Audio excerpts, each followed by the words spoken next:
गोजोन फुंबिलि एसबी बडो निउज चेनेलाव गिबियावनो नोंथांमोनखौ बरायनानै लाग्रोबाय बे चेनेलनि गेजेरजों सानफ्रोमबो सानसेयारि खौरांखौ फोसावनाय जायो नोंथाङा दासिमबो बे चेनेलखौ साबस्क्राइब खालामाखैबा साबस्क्राइब खालामनानै लानो हागोन लोगोसे बेल आइकनखौबो क्लिक खालामनो हागोन जाहाथे खौरां फोसावनाय लोगो लोगोनो नोंथांनाव गिबिसिन आंनि खौराङा सौहैयो थुदो बिदिब्ला दिनैनि सानसेयारि खौरांखौ फरायनायखौ जागायजेननोसै क'क्राझारनि ग्रीनफील्डआव मुलुग गोजोननि थाखाय महाजयग होनाय हाबाफारिया मैया जानानै थांबाय जेराव आसामनि गिबि मन्थ्रि डक्टर हेमन्त बिश्व शर्मा मन्थ्रि उरखावगोरा ब्रह्म बिटिसिनि गाहाय प्रमद बर' एमपि रोनगोरा नार्जारी आरो UPPL आरो BJP दोलोनि गुबुन गुबुन दैदेनगिरिफ्राबो बाहागो लादोंमोन आरो मोनसे जाफुंसारनाय जादों मैयानि सानाव आसामनि गिबि मन्थ्रि डक्टर हेमन्त बिश्व शर्मा बिथाङा बाहागो लानानै ब्रह्म धोरोमनि थाखाय माखासे राङारि अनसुंथाइ फोसावलांदों गुरुदेव कालीचरण ब्रह्मनि गुरुधाम बानायनो थाखाय 3 कौटि रां होनो थाखाय फोसावलांदों बिथाङा बेनि अनगायैबो रौमारि जुति आश्रमनि थाखाय 2 कौटि रां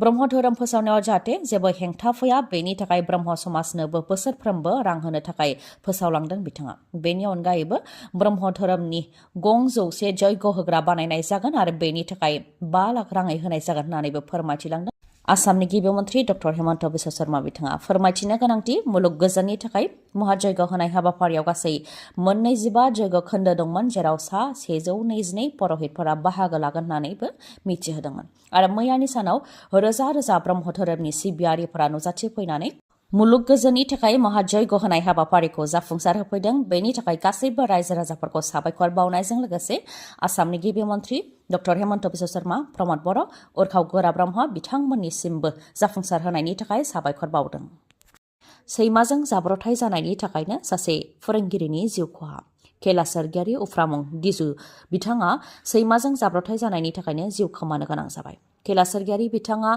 बिश्वनाथ जिल्लानि सिजौसा गेटनि थागिबिमोन नाथाय बिथाङा हरखाबै रुंसारि जानो गोनां जाबाय मिथिहोनाय बायदिब्ला मटर साइकेलजों फैबाय थानाय समावनो बिथाङा लामायाव सैमाजों जाब्रथाय जादोंमोन बेनि उनावनो गोब्राब थासारियाव बिथांखौ GNRC हस्पिटालनि भेन्टिलेटराव फाहामथाय होनाय जादोंमोन नाथाय बिथाङा मैया जोबथा हां लाबाय खेला सोरगियारि बिथाङा सासे गुन गोनां फोरोंगिरिमोन बेजों लोगोसे बिथाङा समाज सिबियारिबोमोन आरो माखासे थुलुंगाखां बिबुंथि लाखिनानै रायजो राजाफोरनि गोसोखौ बोनो हादोंमोन बिथाङा जायनि थाखाय बिथांनि हरखाबै रुंसारि जानायखौ लानानै गासैबो ओनसोलनि थागिबिफोरजों लोगोसे बर' रायजो राजाफोरानो दुखु मोननायखौ फोरमायथिदों मिथिहोबावनो गोनांदि अन्थाइबारि गुदि फरायसालिनि फोरोंगिरिमोन बिथाङा लोगोसे नदुवार गुदि बर' थुनलाइ आफादनि नेहाथारिबोमोन क'क्राझारनि ग्रीनफील्डआव मुलुग गोजोननि थाखाय महाजयग होनाय हाबाफारियाव मन्थ्रि उरखावगोरा ब्रह्मआ बाहागो लानानै राजखान्थियारि बिबुंथि बिथाङा बुंथिदों दि सुपार 50 खुंनायनि गेजेरजों APSC आनजादाव उथ्रिसार जानानै SS आव सायख'जानो हादों बेयो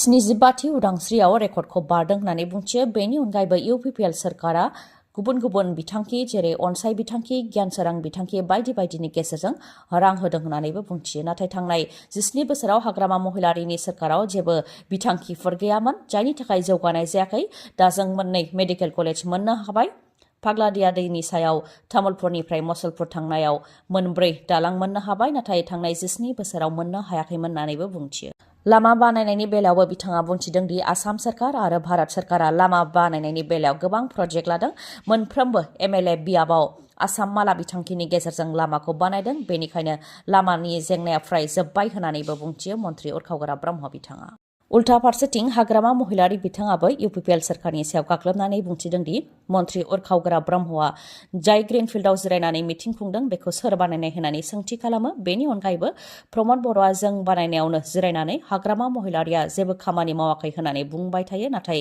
बेखौ सोर फोथायगोन होननानैबो सोंथि खालामो लोगोसे बुंथिबावोदि जों बानायनाय लामाजोंनो बिथांमोनहा थाबायदों सिगांनि समाव BTCआव मा लामा दंमोन होननानै सोंथि खालामो बिथाङा बेनि अनगायैबो बुंथिबावोदि BTCनि 6 बिफानखौ सिगांनि समावनो दिसपुराव हरदों रेभिनिउ कालेक्सन अदेबानि रां बुथुमनायखौबो दिसपुराव दैथायहरदों बेनि अनगायैबो साख्रि होनायनि गोहोखौबो दिसपुराव दैथायहरदों प्रमद बर'आ जुदि BTC बिसायख'थियाव रायजो राजाफ्रा मदद होयोब्ला BPF दोला सरकाराव फैनायनि उनावनो 6 बिफानखौ दिसपुरनिफ्राय लाबोफिननो थाखाय सेकेन्डबो नांनाय नङा होननानैबो बुंथियो हाग्रामा महिलारिया फोरमायथिनो गोनांदि हाग्रामा महिलारि बिथाङा चिराङाव नुजाथिफैनानै बे बिबुंथिखौ होदों चिरांनि बेरहांगाव दालाय BPFनि बानजायनायाव रायजोआरि मेलाव हाग्रामा महिलारि बिथाङा नुजाथिफैनानैनो बे बिबुंथिखौ होदों गिथावनासिन बेरामनि मादाव मोनसे केन्सार बेराम जाय बेरामनि मुंखौ जों खुगायावबो लाबोनो गियो।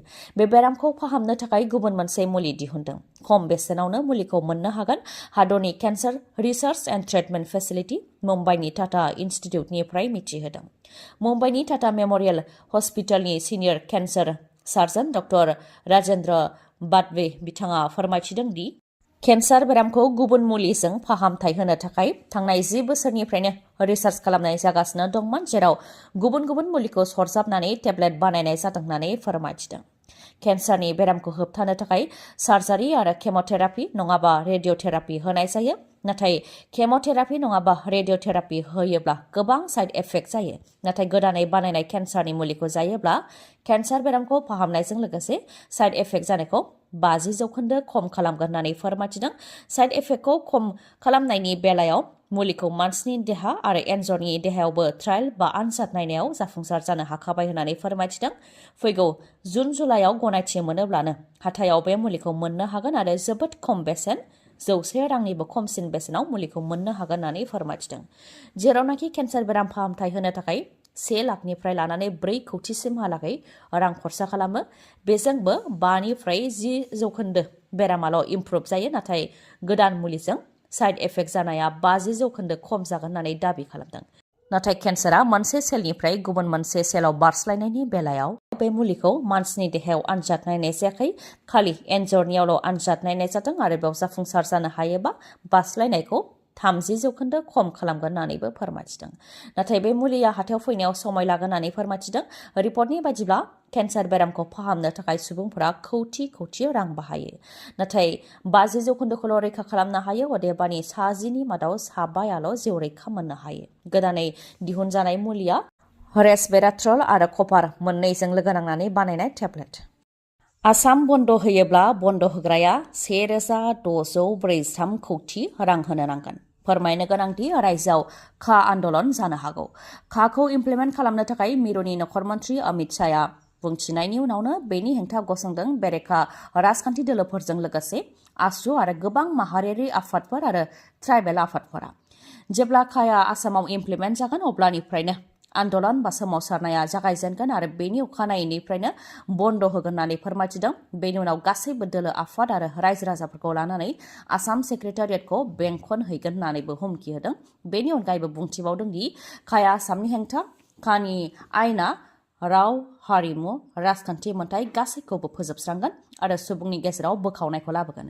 बेनिखायनो खाखौ इमप्लिमेन्ट खालामनाय लोगो लोगोनो आसामाव सुबुं खुंथायजों धर्ना होनाय जागोन होननानै फोरमायथिदों। सुबुं खुंथायजों धर्ना होनायखौ होबथानो थाखाय आसाम सरकारा जाहाथे सोलो बानाया बेनि थाखायबो बुंथिदों बेरेखा दोलोफोरजों लोगोसे माहारियारि आफादफोरा। बेनि उनावनो आसामनि डिजिपि जिपि सिं बिथाङाबो टुइटारनि गेजेरजों सांग्रांथि होदों।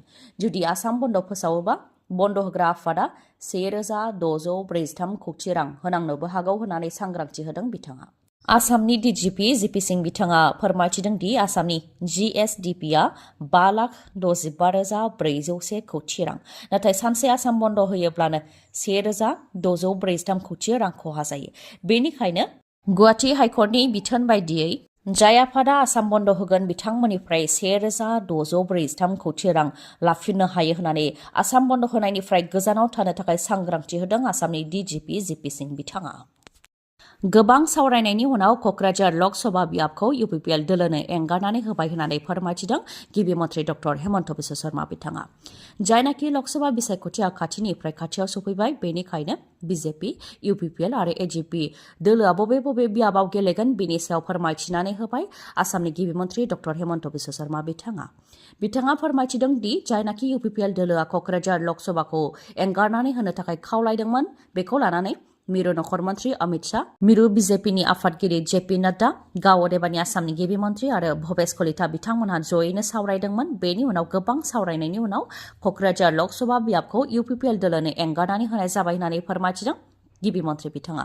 बेनि अनगायैबो AGP दोलोआ काजिरङा, बरपेटा आरो धुबरी नङाबा करिमगन्ज गासै 3 बियाबखौ एंगारनानै होनो थाखाय बुंथिदोंमोन। बे लेखायै बिथांमोननो 2 बियाब बरपेटा आरो धुबरी बियाबखौ एंगारनानै होनाय जाबाय होननानैबो फोरमायथिदों गिबि मन्त्रि बिथाङा।